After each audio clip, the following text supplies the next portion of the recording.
Today, we're going to deconstruct a really powerful fictional manuscript called Negative Space. Now, this isn't your typical story.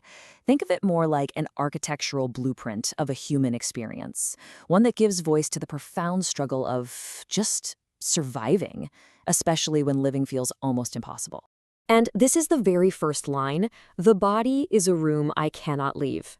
It's not just a sentence, it is the central metaphor for the entire work. Right from the get-go, it creates this incredible feeling of confinement, of being trapped inside yourself. It sets this really powerful, almost claustrophobic tone for everything that's about to come. So, first up, let's talk about the architecture of the manuscript itself. You'll see it's really fragmented, full of lists, and it's got this stark, bare bones feel.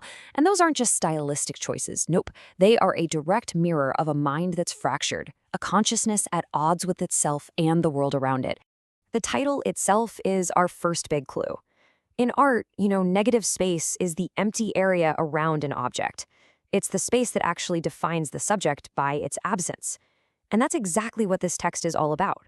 It's about what's not said, the gaps between people, that feeling of being just an outline, defined only by what's missing. And to show you what that feels like, the text uses these incredibly stark comparisons.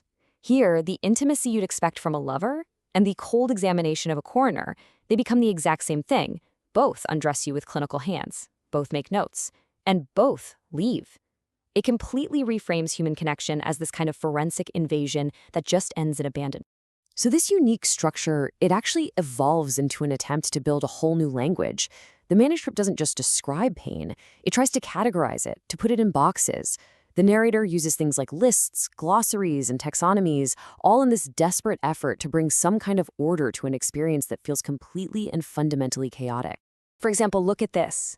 An intimate act is broken down as if it's an archaeological dig. It becomes this layered excavation of the self, starting at the surface, skin, performance, and digging down deeper through repetition and muscle memory, all in the search for what it calls the original wound, right at the very core. The text is constantly challenging how weak our everyday language can be. It poses this question, right? A question that forces us to really think about the massive gap between what we say and what we actually mean, especially when we're talking about suffering. And then it gives us its own devastating translation. In this glossary of erasure, "I'm fine" means I am drowning. Suddenly, language itself is a tool for hiding, for erasing a desperate reality behind a simple, socially acceptable phrase. And that just creates this profound, isolating silence. Well, this internal state, it doesn't stay internal forever. Eventually, it just boils over into a crisis, and the narrator is hospitalized. This is a huge turning point in the text, because now that private, invented language of pain has to confront the cold, clinical language of treatment. This inventory just captures that hospital environment with such brutal efficiency. It's so cold, so depersonalized, shoelaces are confiscated, but dignity never had it. But there's this dark, dark honesty here too. The locked doors are described as finally honest, like it's the first time the situation has been admitted for what it truly is. This line right here is one of the most vital in the entire manuscript. It captures a struggle that goes so much deeper than just willpower. The fight isn't about choosing to recover. It's about the exhausting, sometimes impossible struggle just to access the desire for that choice. It's wanting to want to get better. Okay, so what happens after the crisis? The final section of the manuscript gets into that. But it pointedly, deliberately avoids a simple recovery story. Instead, it deconstructs the whole idea of recovery through the lens of two very different relationships. We see these two opposing forces. First, there's Marcus. He represents the normal world, trying to fix the narrator. For him, love is a project to make her better. And then there's Emma, another patient. She's a mirror.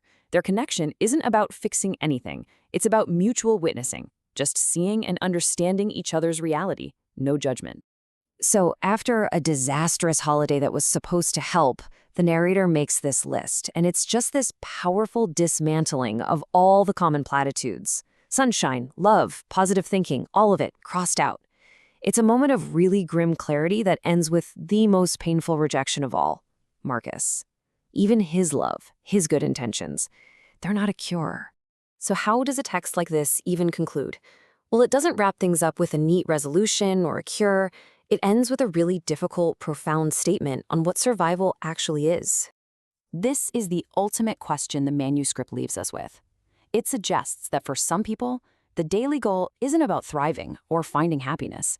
It's about the much more fundamental and frankly exhausting act of simply continuing. The text basically tells us its own purpose.